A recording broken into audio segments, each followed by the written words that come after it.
একটা দল ভারতেরও বন্ধু আবার পাকিস্তানেরও বন্ধু, শুধু বাংলাদেশের জন্মটা সহ্য করতে পারে না। বলেন তো সে দলের নাম কি? জামাতে ইসলাম। ভারতকেও বন্ধু মনে করে, পাকিস্তানকেও বন্ধু মনে করে। খুব সুন্দর করে বলছে যে ভারতের সাথে বন্ধুত্ব চাই, ভারতকে শত্রু মনে করে না জামাতে ইসলাম। আবার বলছে অহেতুক ভারতকে কষ্ট দিতে চাই না। তো যেই ভারত ফেলানি মারে, যেই ভারত স্বর্ণদাসকে মানে, আর যেই ভারত আমাদের পানি বন্ধ করে কষ্ট দেয়, সেই ভারতকে শত্রু ভাবতে চায় না জামাতে ইসলাম। তো একটা দল, যেই দল দেখলাম আমরা, যারা 1947 সালে এই দেশ ভাগের সময় বিরোধিতা করেছিল, আবার 1971 সালে বাংলাদেশ জন্মের সময় বিরোধিতা করেছিল, বিরোধিতা করে এদেশের মানুষকে হত্যা করেছিল, ধর্ষণ করেছিল, রক্তাক্ত করেছিল। আজকে তারা আবার এসে ক্ষমতায় আসতে চায়, ক্ষমতায় আসতে চায়, কিন্তু বাংলাদেশের জন্ম সে মানেনি।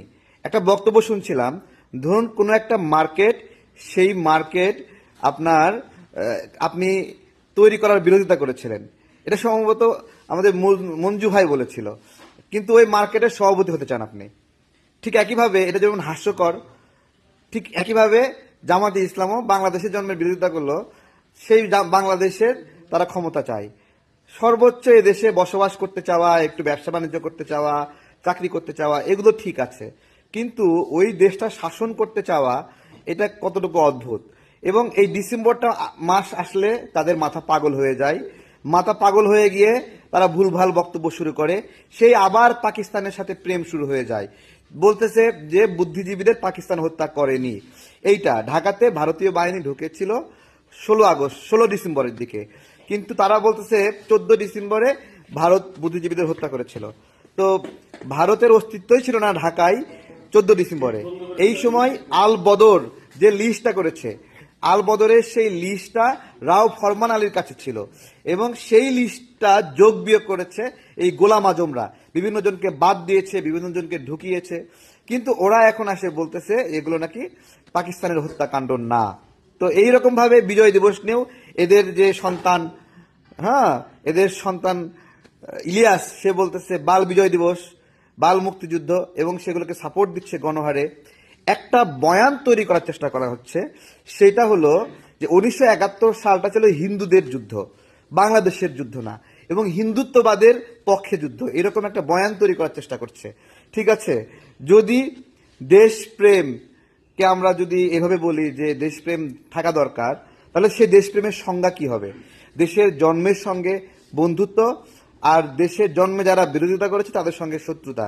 এই সময়ে এসে গল্প বানানোর চেষ্টা করে যে এই দেশটার জন্ম হলো মুসলিম ঐক্য বিনষ্ট করেছে, এবং এই কথাটা কিন্তু পাক বাহিনী বলে বলে এদেশের মানুষকে হত্যা করেছে, এবং হত্যা বৈধ করেছে রাজাকার আল বদররা, যে হ্যাঁ ঠিকই করছে, যে এখানে হিন্দুদের বিরুদ্ধে যুদ্ধ। অথচ এই মুক্তিযুদ্ধে আমাদের মুসলিম সন্তানদের, হ্যাঁ, কতটুকু ভূমিকা আমরা জানি। এইখানে তো হিন্দুরা টিকতেই পারেনি, হিন্দুদের উপর এত বেশি ম্যাসাকার চলতেছে, তারা ভারতে যেতে বাধ্য হয়েছে। এবং এই ধরনের ভারতে চলে যাওয়া বা অত্যাচারের শিকার হয়ে দেশান্তর হওয়া, এটা কোনোভাবে ক্রাইম না। শরণার্থী বিষয়ে একটা ব্যাখ্যা আছে যে শরণার্থীদেরকে পলাতক বলা যাবে না, শরণার্থীরা যুদ্ধ অবস্থায় পাশে দেশে অংশ নিয়েছে। তাহলে এই সময়টাতে যে বাংলাদেশের ভূখণ্ডে মূল লড়াইটা করছে, সেটা আমাদের মুক্তিযোদ্ধাদের একটা বড় লড়াই রয়েছে। আমি বলেছিলাম যে 3 ডিসেম্বর ভারতে যখন পাক বাহিনী বিমান হামলা করলো, তখন ভারত সর্বাত্মক যুদ্ধ ঘোষণা করলো পাকিস্তানের বিরুদ্ধে, বাংলাদেশের সঙ্গে যে মুক্তি বাহিনীর সঙ্গে তারা ওই যুদ্ধ অংশ নেবে। এবং ধীরে ধীরে প্রথমে শেরপুর, ওইদিকে দিনাজপুর সীমান্ত এলাকা যেগুলো আছে, সেগুলো তো প্রথম অ্যাটাক হয়, এরপরে ধীরে ধীরে ঢাকার দিকে আসে সবার শেষে 16 ডিসেম্বরের দিকে, বা এই সময় সব মিলে হয়, পরাজিত হয়। এবং সেই সময়টা দেখেন তারা সেটা নিয়েও গুজব ছড়াচ্ছে বুদ্ধিজীবী হত্যা বিষয়ে। তো এগুলো এই 16 ডিসেম্বরে আমরা একটা দেখলাম, গত 15-16 বছরে জামাতকে আপনাদের দেখার সুযোগ হয়নি যে এরা মুক্তিযুদ্ধকে কি পরিমাণ ঘৃণা করে, কি পরিমাণ হেট করে, এবং মুক্তিযুদ্ধের পক্ষের যে ইস্টাবলিশমেন্ট, মুক্তিযুদ্ধের পক্ষে যে চিন্তার গবেষণা, সেই জায়গাগুলো তারা ধ্বংস করতে চায়, ভেঙে দিতে চায়। এগুলোর উপর তাদের আক্রোশ, বেসিক্যালি বাংলাদেশের পক্ষের যে সাংস্কৃতিক চিন্তা গবেষণা, সেগুলো ধ্বংস হলে কাদের লাভ? সেগুলো ধ্বংস হলে কিন্তু ভারতেরই লাভ। ভারত যদি এরকম করে কাউকে দিয়ে যে এই বাংলাদেশের পক্ষে যে ইস্টাবলিশমেন্ট আছে সেগুলো ধ্বংস করতে হবে, তাহলে তাহলে সেটা কোন অংশকে আঘাত করবে? বাংলাদেশের পক্ষে গবেষণা কারা করে? তারা তো বাংলাদেশের পক্ষে গবেষণা করে না যারা পাকিস্তান চেয়েছিল, তাই না?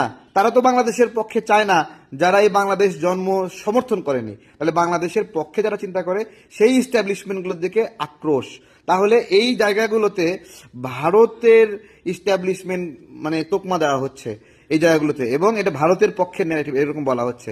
তো এরা আসলে সেটাই বলছিলাম যে এমন একটা জাত গোষ্ঠী, যে জাত গোষ্ঠী তো পাকিস্তান আমলে পাকিস্তানকে সার্ভ করছেই, এখন আবার ভারত এখানে শক্তিশালী ভূমিকা রাখছে, ভারতকেও বাপ ডাকা শুরু করছে। এবার তাহলে ভারতীয় বাপদেরকে চিনতে পারছেন? ভারতীয় বাপ এবং ভারতীয় বেটা যারা ভারতকে বন্ধু হিসেবে চায়, ভারতের সাথে শত্রুতা চায় না, অহেতুক ভারতকে কষ্ট দিতে চায় না, তারাই আসল ভারতীয় দালাল। কারণ এইটা একটা রাজনৈতিক দল যখন মুখ ফসকা বইলে ফেলে, ওর ভিতরে কি পরিমাণ চেঞ্জ আসছে ওটা ও ভালো করে জানে।